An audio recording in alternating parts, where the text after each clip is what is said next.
Buen día, Dios les bendiga. Inicio en el día de hoy, por la gracia del Señor, una nueva serie que tiene que ver con el Evangelio, las buenas nuevas. Pero para llegar a las buenas nuevas, tengo que comenzar por la parte negativa de lo que tiene que ver con la redención, con la liberación del ser humano. ¿De qué se le va a liberar? Nosotros tenemos aquí Romanos capítulo 3, versículos 9 en adelante, y encontramos en el versículo 9 dos preguntas. ¿Qué pues? ¿Somos nosotros mejores que ellos? Aquí se está estableciendo una comparación entre los judíos y los gentiles, o los que no son judíos. Los judíos siempre se han creído mejores que las demás naciones, no solo en el campo religioso, sino en lo intelectual, en lo político. Todavía hasta el día de hoy, los judíos que viven fuera de su nación, por regla general, son muy parcos, muy cuidadosos a la hora de relacionarse con otros. Le pueden saludar, si se encuentran, se cruzan en el camino, pero no comparten mucho con sus vecinos. Eso es una regla general. Ahora, todas las naciones tienen esa característica. Siempre hay una nación que se cree mejor que la otra. Y nosotros, los seres humanos, nos vivimos comparando por asuntos del color de la piel, por color del partido, por muchísimas razones nos comparamos con otros. Ahora, el apóstol Pablo le decía a los judíos que estaban leyendo esta carta que ellos no eran mejores que los gentiles. ¿Por qué? Bueno, el versículo en su segunda parte dice: en ninguna manera, pues ya hemos acusado a judíos y a gentiles que todos están bajo pecado. Ni el judío es mejor que el gentil, ni el gentil mejor que el judío. El dominicano no es mejor que el haitiano no es mejor que el dominicano, el norteamericano no es mejor que ninguna otra nación, los europeos no son mejores. ¿Por qué? Porque tanto judíos como no judíos están bajo el pecado. Ahora, ¿qué significa la palabra pecado? Aquí en esta porción, escrita originalmente en griego, la palabra original es amartía.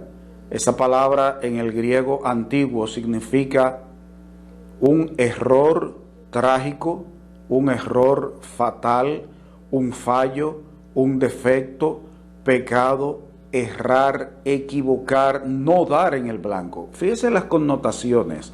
Y es bueno que las veamos porque hay personas que tratan de minimizar lo feo, lo malo, lo sucio y lo asqueroso del pecado. Lo que dice aquí esta porción, Pablo inspirado por el Espíritu Santo, es que toda la humanidad, no importa la nación a la que pertenezca, no importa el nivel económico de la persona, no importa el nivel social, la inteligencia, todo el mundo, todo ser humano está bajo pecado. Todo ser humano ha cometido el error más trágico que se puede cometer. Toda persona ha cometido el error fatal. La humanidad tiene un defecto, pero también la palabra de Dios no solo usa la palabra amartía para referirse al pecado, un error fatal, error trágico, defecto, falla, sino que la misma Biblia dice que toda injusticia es pecado, todo lo que no procede de la justicia, pero de la justicia de Dios, no de la justicia creada por el hombre.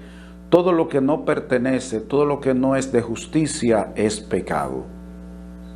Pero también, en sentido general, el pecado se define como todo aquello que es contrario al carácter santo, bueno y justo de Dios. Dios es infinitamente bueno, Dios es infinitamente justo, Dios es infinitamente santo. Todo lo que no se adapte a ese carácter de Dios es pecado. Y la palabra de Dios dice que tanto judíos como gentiles no pueden compararse, no pueden creerse unos mejores que otros. Yo no puedo creerme mejor que nadie, nadie es mejor que yo, porque todos tenemos un defecto que es el pecado. Hay un error trágico, fatal, no de parte de Dios.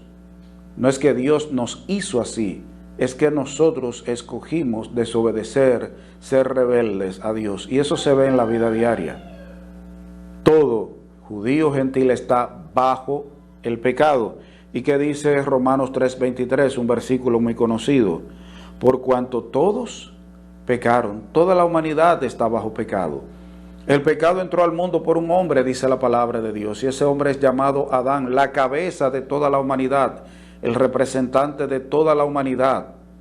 Él, al momento de pecar, estaba representando a todo el género humano. Toda la humanidad está bajo pecado. Toda la humanidad ofende la santidad de Dios. Toda la humanidad es rebelde ante Dios. Toda la humanidad es trágicamente defectuosa. Tiene un fallo que es el pecado. Eso nos dice la palabra de Dios. Yo no sé cómo tú te ves en esta mañana. Aún el que es cristiano no tiene ausencia de pecado en su vida. Nosotros los cristianos tenemos que reconocer que el pecado es tan malo que todavía viviendo Dios en nosotros, el pecado está presente en nuestro cuerpo. Pero toda la humanidad, tú estás bajo pecado. Y eso es lo primero que tengo para decirte esta semana con respecto al Evangelio. Comenzar por la parte negativa. Eres pecador, tú ofendes la santidad, tú ofendes la bondad, tú ofendes el carácter de Dios por nacimiento, porque has nacido lamentablemente con ese gen del pecado. Tú ofendes a Dios, su santidad, su bondad, cuando escoges hacer lo malo con tu rebeldía, con llevarle la contraria. Toda la humanidad está bajo pecado y tú eres parte de esa humanidad. Si Dios lo permite, mañana continuaremos viendo algo más con respecto al Evangelio, las buenas nuevas de parte de Dios. Dios te bendiga.